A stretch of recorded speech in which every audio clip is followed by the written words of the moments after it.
Okay, so I said this one that we're going to start with is the Shiloh Hendrix verdict. So she went viral back in 2025, like I just said, and basically she cursed out an 8-year-old Black autistic child that happened to take an item from her diaper bag. As a mom, I just don't think that's a big deal. You know, it's a diaper bag. What's in there? Diapers, wipes. You might have a bag full of Cheerios in there. I mean, kids do stuff like that. They take toys, they go into diaper bags. They just know that every mom has goodies and treats or toys in the diaper bag. So not a big deal, not anything to call a kid the N-word for. But basically, after she did this, she, of course, went viral because somebody was smart enough to record her. The incident sparked national debate over race, free speech, and public accountability. Okay, so without further ado, let's get started. I'm going to bring myself over here. I like this look better. It's like I'm looking at it, but I'm like also looking at y'all. I don't know, but this just feels right. Okay. But here we go. Late last night, a verdict was reached. Hendrix was recorded using racial slurs at a Rochester park in April of 2025. The jury came down with a mixed verdict, both convicting. And this happened in Rochester, New York. This isn't the South. This is New York, okay? And acquitting her on disorderly conduct charges. Thank you for joining us. I'm Hannah Holland with a special report from ABC 6 News. One guilty verdict and one not guilty verdict. That's the decision from jurors tonight in the case against Shiloh Hendrix. So this morning, a verdict was reached late last night in the trial of Shiloh Hendrix, the woman accused of using a racial slur against a child last year in a Rochester park. The jury split, finding her guilty on one misdemeanor disorderly conduct count. All right, today we are going to look at the Shiloh Hendrix case because so many of you have asked me, Nate, you gotta cover this case. So let me cover the case.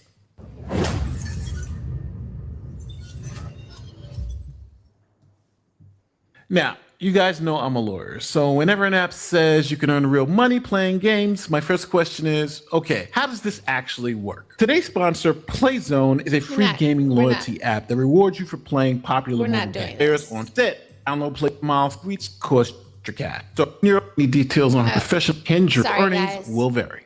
All right, so this is 37-year-old Shiloh Hendrix. She's a mother and a private citizen, so there's not many details on her professional life and schooling, even though they've said she's lost her job over this incident. And she is from Rochester, Minnesota, so you know this is going to be interesting. So obviously the first thing I'm doing is going to the Minnesota court.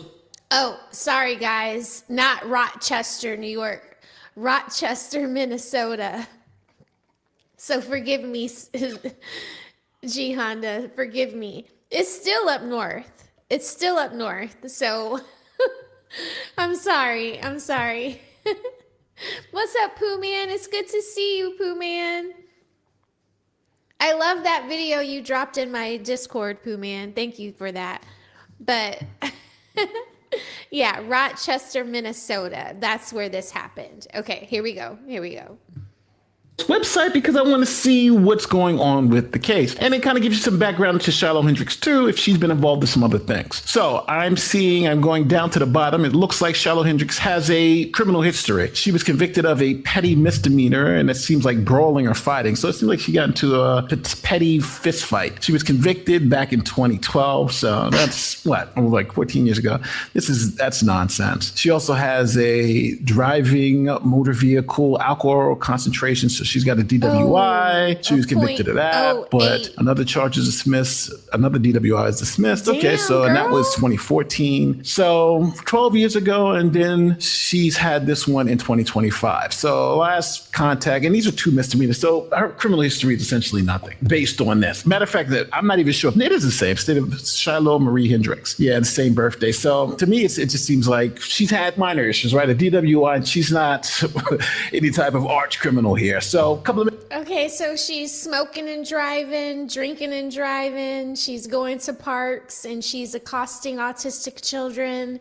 she just is kind of like a nuisance. Okay. And I get it that it wasn't like a lot of like long, extensive criminal history, but she seems to be a bad girl anytime she's outside of her house. I mean, whether she's driving or brawling in a bar or fighting at the park with children, she just seems to be a nuisance, in my opinion, wherever she goes. Misdemeanor convictions, it doesn't look too good. Now, she was charged with disorderly conduct, and she was acquitted for one, and she was convicted for the other one. So now, before we get into the facts of the case, I want to look up what disorderly conduct is in Minnesota, what the statutes. And the reason why I want to look it up is because when we see the events play out, like when we see the video of what happened, we can understand what we're looking for to evaluate whether this is some sham prosecution or whether it's not. And we'll also look at the court documents because, again, I go deep into this. So I have the defendant's motion to dismiss. I have the state's reply. I have what the court said about it and how the court came out, all the First Amendment arguments. So I've done all the research and we're going to go through it. So first things first, what is disorderly conduct in Minnesota? So for that, we're going to look at the jury instructions. That's what you see on the screen. You see the instructions to the jury. And when you go down in this document, it has elements, the elements that the jury has to evaluate to determine if Shiloh Hendrix is going to be guilty of. And see, this is why we should not, as content creators, like, let the attorneys explain this stuff right here when it comes to court cases, because we don't freaking know. I just said it was Rochester, New York. Like, I would have been pulling up data, facts, and statistics about Rochester, New York, and this happened in Rochester, Minnesota. You see, it's like, let the professionals do these kinds of like professional deep dives and let us just cover it with our opinions. You know what I mean? Like when we get to fighting with each other over like what people can be convicted of and how many years they can get and blah, blah, blah. It's like, how the hell do we know?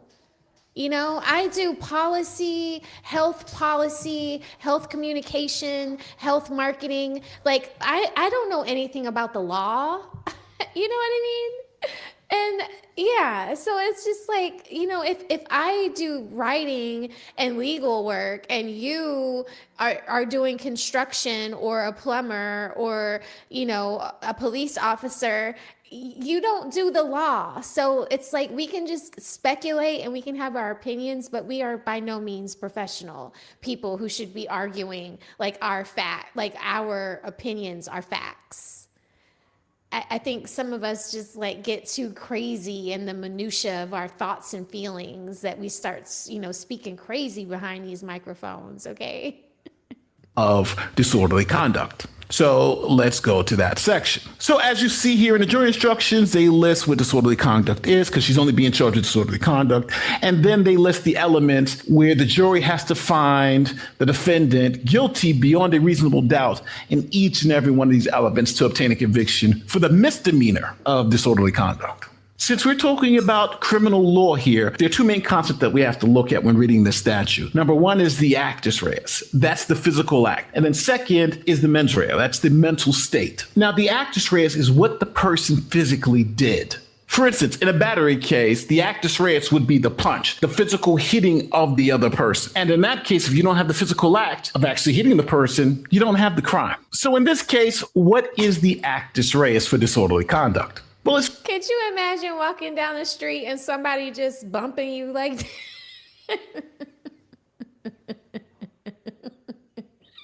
Hey, Delancey, what are y'all doing if somebody just walks down the street and does you like that? Hold on, let me go back. Found here in the first element, case if you don't have the physical actus reus would be the punch, the physical hitting of the other person. And in that case, if you don't have the physical act of actually hitting the person,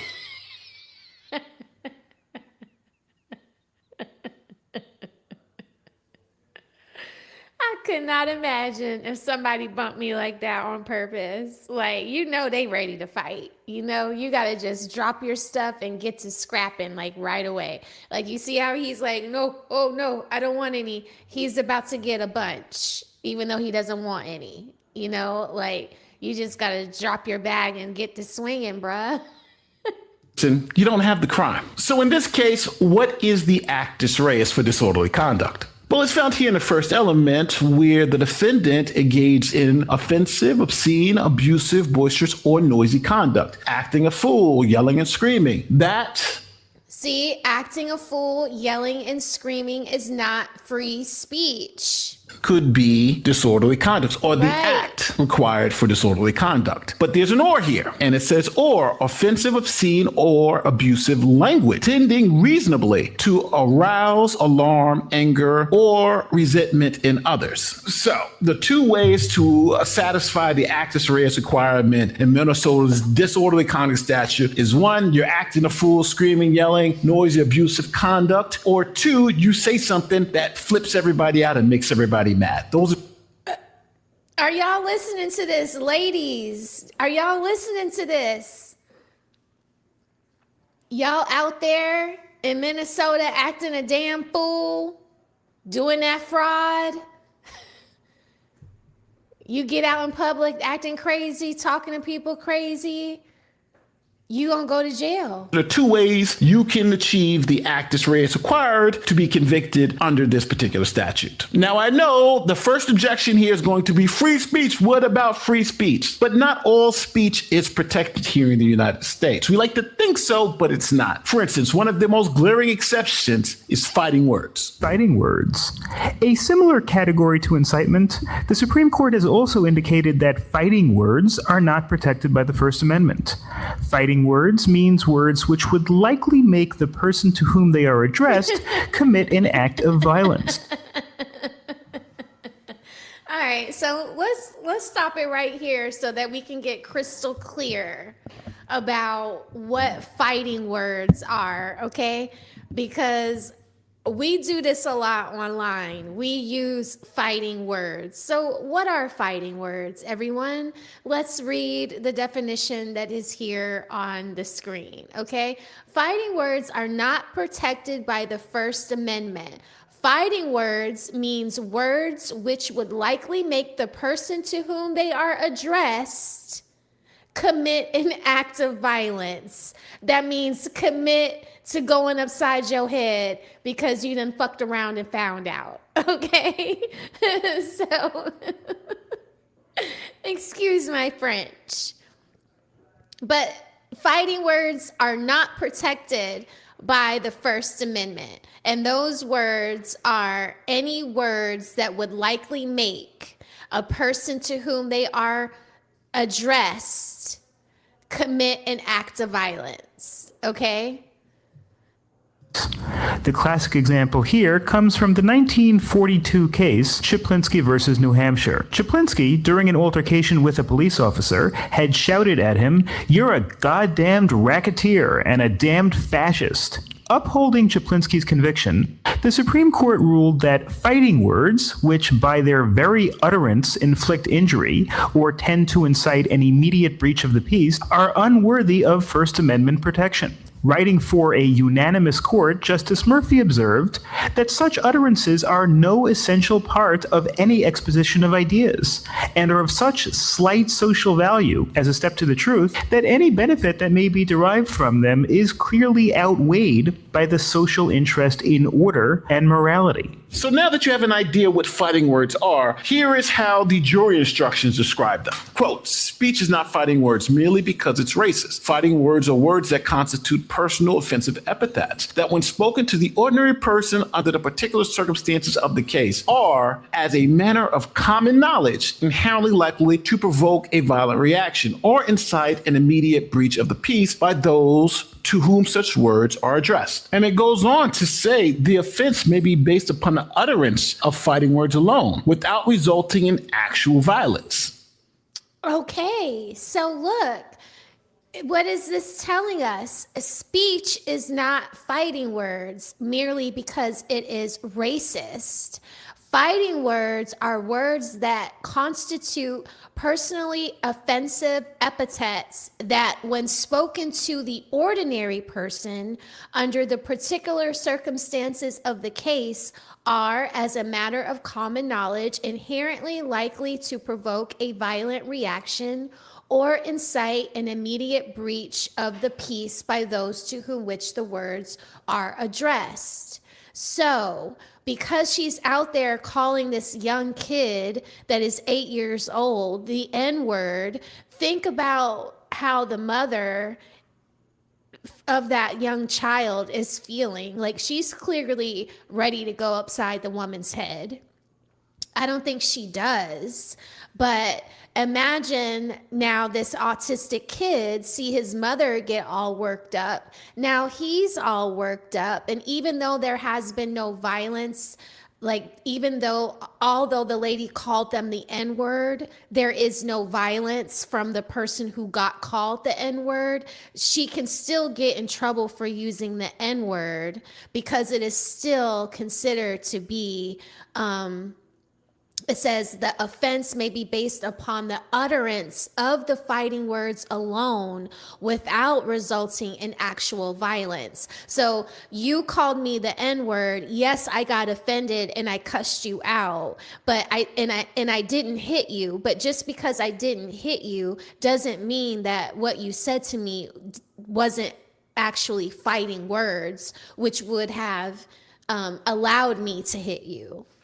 You know, so you can't say, well, she didn't hit me, it's not fighting words. Well, no, I restrained myself, or somebody, you know, likely my husband or a friend of mine who's with me at the park when you're calling my son the N-word, somebody restrained me from going upside your head. And I think in this video, there's going to be the person that recorded it. We're going to actually hear him and her having the conversation about her using the N-word to the child at the park. The focus is on the nature of the words and the circumstances in which they were spoken, rather than upon the actual response. So element 1 of disorderly conduct in Minnesota, the physical act of speaking these fighting words, is the actus reus required in the first element. Some other examples could be falsely claiming you have a bomb in an airplane. That's going to cause people some stress. Does it happen? I was just on the airplane with my son, and I was mouthing the word bomb to him. I was like, my son is so square. He doesn't like trouble at all. Like he thinks me and his dad are like troublemakers, like from the pits of hell. My son would never do half of the things that me and his father do, and I'm thankful for that. But my son was just like, don't say that word, you know, because we were at the airport. Hey, Lady Zyrax, it's good to see you, sister. Thank you for my 10 jewels. Thank you so much. I appreciate you. It's good to see you. Happy Wednesday. I hope you're having a good day today. Yeah, hi to you. Thank you, Lady Zyrax. You are the best. And I see the real Trump said, okay. The words have harmful impacts. Yes, I agree with you on that. Yes, hey to everybody. Hey to the simp god, 3 a.m. thought, 3 a.m. dope voices, 3 a.m. thought club. You changed your name. Okay, 3 a.m. It's you. Good to see you, sir. What's up? Okay, here we go. To be racist when you're yelling fire falsely in a crowded theater, right? People are going to get alarmed and maybe start a stampede. Now, as a lawyer, sometimes these fighting word statutes can give you some real crazy outcomes. For instance, let's say there's a KKK rally and they're giving their highest award to the biggest racist of the KKK. Oh my Someone God. goes and jumps up there with a BLM shirt on and say, this guy is an N-word lover lover. Like, you know what's gonna happen? All hell's gonna break loose at that KKK rally. Because this guy, even though he's not using the N-word in a racist way, it's gonna cause some strife. That is the actus reus required for disorderly conduct in that situation. And you can flip it to someone with a Make America hat on, jumping onto the stage of a BLM rally, saying all you N-words. That could cause some strife. That could breach the peace. People are going to be upset. So that would be another example of satisfying the actus reus. You know, I don't even think that we would do anything. Like, I think we would probably think it was a joke that we were getting trolled, and we would probably laugh and encourage the person in the MAGA hat to keep trying to gin the crowd up, you know. Like, I can't see us at like a Sweet Auburn festival or a Summer Jam festival. Like, I can't see that kind of crowd would care much if somebody from MAGA got on stage. I don't think that would incite a riot. I think that after this Charlie Kirk stuff happened, and like Chud the Builder, like how they keep trying to like entice problems. You know, I think that we're kind of numb to it by now. You know, it's like, don't pull out a pow or nothing, because oh for sure somebody's gonna take you down. But if you just have on a MAGA hat and you come to one of our cookouts or comedy shows or concerts and you want to get on stage and you want to troll us with your MAGA talking points, I don't think we would do anything. Do y'all think that we would care? Like, would you care? Wouldn't you just want to like get it on film? Like, you would like hold your phone up and like record them acting a fool so you could post it? But would you like want to go and kick their ass? Like, no, it's like, okay, just get out of the way. We're trying to see, you know, Travis Scott or Don Toliver. Get out of the way. For this particular crime. That's element one, the actus reus. We're going to be seeing whether Shiloh Hendrix used fighting words. So now it's not enough that she committed the criminal act, but she also has to have the requisite mental state. And here, the second element tells us what mental state or mens rea that we have to look for. It says that the defendant, Shiloh Hendrix, knew or believed or had reasonable grounds to know that the conduct would or could tend to alarm, anger, disturb, provoke, and assault by or provoke a breach of the peace by others. So in our two examples, one where the guy with the BLM shirt jumps on a stage hugging the Grand Wizard and calling him an N-word lover, would that tend to alarm, anger, disturb, or provoke an assault or provoke a breach of the peace in that setting? Yes or no? On the other end, where the guy's wearing the Make America Great hat on and jumps up on stage and says, all you N-words out there in the middle of a BLM rally, would that tend to alarm, anger, disturb, or provoke an assault? So the state has to prove that Shiloh knew that what she was saying would tend to cause this type of reaction and said it anyway. The last two elements are just jurisdictional elements. The place it took was either public or private property. And fourth is that it had to take place within the county that they're prosecuting. So that's still looking for the last two elements. Now, very important, the government has to prove each element beyond a reasonable doubt. Shiloh Hendrix doesn't have to prove that she didn't do this. It's the government who has to prove she did beyond a reasonable doubt. So now, for those of you who've been with me for a long time, do y'all know how much that hair color costs, by the way? For her to have that blonde hair from root to tip, do you know how expensive that is? Didn't they raise a GoFundMe for her? Yeah, they did. And I see how she's using it too. I see you, girl. I see you from your roots to your tips, girl. Understand, we like to look at the law first. So when we look at the facts, we can evaluate it from a position of knowledge. We understand we're looking for fighting words. We understand we're looking for a particular mental state while we're evaluating what actually happened. So let's go to the videotape. You call him a child? The fuck you talking? Did you call the child the word? None of your fucking business. It is my own business. You call him a Okay, why don't you have the boss to say it right now again? Fuck you. Okay. All right, that's what you say. You don't go digging through people's shit, you dumb fuck. Nobody dig into your shit. A little fucking kid just did, you dumbass. That little kid, you call him a... The little child? What if he acts like one? He's gonna. Are you about to hit him? You chase him here? He took my son's stuff. So that gives you the right to. He acts like one? What? You see? An 8-year-old kid, like like 8-year-old black children just can't do regular things that 8-year-old children do, which is go through diaper bags when they're hungry looking for snacks, likely, misunderstood that diaper bag to be his mother's diaper bag.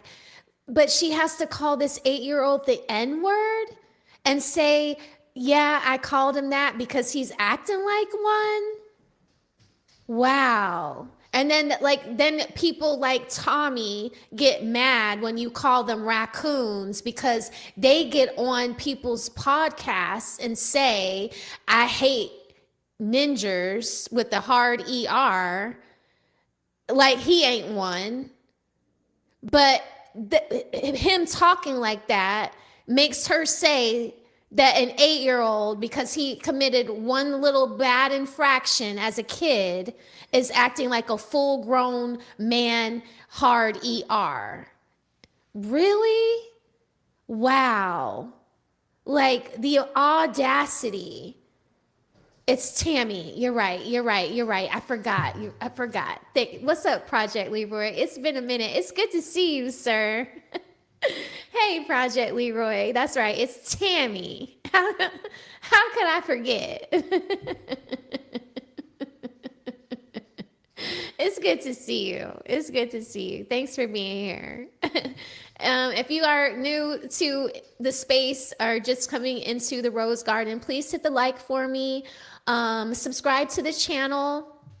Before I started the show and I was getting ready, I counted, and I am 136 subscribers away from reaching 4K. So if you guys could help me reach 4K, I would greatly appreciate your thoughtful subscription. Okay. But yeah, the audacity of this lady, the fucking audacity of this lady. I can't stand people like this. Like, just call him a bad boy, but to call him the hard ER N-word and say that that's what he's acting like when this Indian man, I'm assuming he's Indian, approaches her to say, hey, what did you just say to this young man? What did you call him? At least he's checking her. Call a child, 5-year-old, the N-word. If that's what he's gonna act That's like. what you're gonna call him. That's what he's gonna act like. That's a hate speech. And you can be recorded for that. I don't give a shit. Fuck off. Okay, we'll see about that, what the internet has to say about you. Now, obviously, I had to bleep the N-words because this is YouTube, but they were both saying the N-word.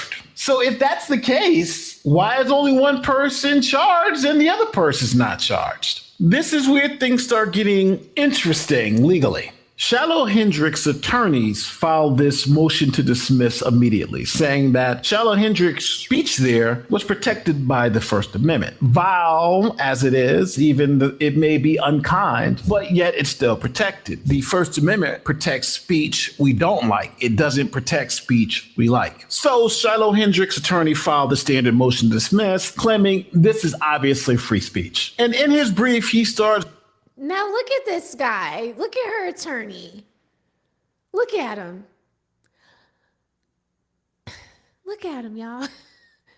Look at him. He looks disheveled. He looks just about as damn crazy as Shiloh. In that video when she was like, what is that? Ew.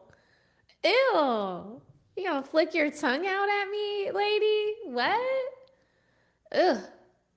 Just going over the history of the Supreme Court precedent concerning free speech. Neo-Nazis in the Village of Skokie case. The court emphasized that speech cannot be suppressed simply because it's offensive or emotionally distressing. And that case was about neo-Nazis marching with Nazi symbols. Flag burning. protected free speech, Texas v. Johnson, and on he went until finally he addressed the fighting words issue in his motion. He says under Supreme Court precedent, this isn't fighting words because Hendrix's words had no imminency of violence. There weren't any threats. It was also in a reactive context. The statements were made in response to a theft and confrontation. Now, essentially, the lawyer's making the argument that the only reason why Miss Hendrix is being prosecuted is because she's a white woman saying the N-word. That's what all of these pages essentially mean. But the state responds to all this. Now, the prosecution responds to the First Amendment argument by first saying that the defendant, Shiloh Hendrix' attorney, says that all offensive speech is protected. But that's not true. It quotes the case Gooding v. Wilson and says personally directed inherent abusive language likely to provoke an immediate violent reaction falls outside First Amendment protections. And then the prosecutor goes on and describes the incident like this. Here, the complaint does precisely that. It alleges that the defendant directed an extreme racial epithet at both adult and a child and chased the child in a confrontational manner. This is not abstract expression or generalized commentary. It is targeted face-to-face verbal abuse coupled with aggressive physical conduct. Such behavior is paradigmatic fighting words. All right, so I looked up paradigmatic. It is acting as a typical example, archetype. Okay, that makes sense. Language that is inherently likely to provoke an immediate breach of the peace, particularly when directed at vulnerable minority accompanied by pursuant. So now we see what the defense was arguing, First Amendment. We see the prosecutor rebut that, hey, this isn't First Amendment. Here's the reasons why. Here's what the judge said. Now, obviously, the judge ruled in favor of the prosecutor or there wouldn't have been a trial. So here's how the judge ruled on the First Amendment issue. Quote, during the video recorded portion of the confrontation, defendant again repeatedly uses the same racial slur along with other abusive language while holding her child and in proximity to other children and adults, where the complaint alleges direct face-to-face usage of highly inflammatory language in a confrontational setting, together with circumstances indicating a foreseeable risk of immediate escalation. Dismissal is improper because the determination of whether the speech constitutes fighting words is. Okay, this is a lot. Okay, this is a lot. Okay, so let me slow this down. All right, it says during the video recorded portion of the confrontation, the defendant again repeatedly uses the same racial slur, the N-word, okay, along with other abusive language. She says, "Go fuck yourself." Remember, she's flipping him off with her finger. It says, while holding her child and in proximity to other children and adults. Remember, the boy that she's talking about, when the camera panned around, the young man was standing at the top of the slide. Okay, so he's within earshot. He can hear this lady talking crazy. Okay, where the complaint alleges direct face-to-face use of highly inflammatory language in a confrontational setting, together with circumstances indicating a foreseeable risk of immediate escalation, dismissal is improper because the determinant of whether the speech constitute fighting words is inherently fact intensive and reserved for the tier of fact. So basically, okay, she was in the wrong. Okay, she was in the motherfucking wrong. All right. So the judge basically, so there's parts of her speech, yes, that are protected, but the way in which she used the speech with her actions, remember in the beginning, he was showing you the two fight scenes. There was one where they were actually physically fighting each other, and then there was another one where they just bumped each other and they were getting ready to fight. It's like when she started running after the child and when she started, like, you know, targeting him and saying, well, he went through my bag and he did all that. Like, that is that is why she's guilty of disorderly conduct. Okay. Involving the man who recorded her and not the kid, because she was like getting up in his face, like, what, you know, do it. What you gonna do? What you gonna do about it? I called him the N-word. I'm calling you the N-word. You know what I mean? So because she was more in his face and not in the child's face at the time of the recording, that's why they found her guilty just of calling the guy who was recording the N-word and not the kid. So yeah, anyway, yeah, I didn't want to spend too much time on that. I felt like, I wanted y'all to know that yes, she got in trouble for using the N-word, but she only got in trouble for using the N-word because of the man who was recording her and cussing her out. She confronted him. And because she confronted him using the N-word and also other words and saying she doesn't care and what you gonna do, what you gonna do, what you gonna do about it, she ended up getting the disorderly conduct for that. And so I'm gonna tell y'all right now, let me stop sharing this. I'm gonna drop the link to this video in the description so that you guys can go back and give the content creator a like and possibly subscribe to him. Basically, girl has to pay a $1,000 fine. She has to do 200 hours of community service. Like, go figure. Like, what? 2 hours? Like, 200 hours, that's it? A 90-day jail sentence that was stayed, meaning she does not have to serve it unless she violates probation.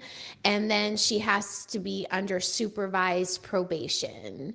And so people have been talking about this lady and have been like super divided over this because obviously, they found out from reading that she wasn't actually found guilty from the horrible act she did to the child. She was actually found guilty from doing that to the guy who was recording her, who was also someone of brown skin. Yeah, like her supporters and even Nate the lawyer, he's a black man, he's an attorney. Even he was not on her side because he felt like what she said was egregious and totally, uncalled for and very disrespectful and demeaning to the kid. But supporters argue, and he's an attorney, that, this case raises important First Amendment questions about when offensive speech can become criminal conduct. And I get that, like you always want to be fair. So you're constantly playing devil's advocate in this situation, how he was talking about the KKK meeting versus the BLM meeting and how those words could incite either side, the N-word. And then others argue the conviction reflects that certain conduct, including repeated use of racial slurs in confrontational settings, can cross into disorderly conduct under state law.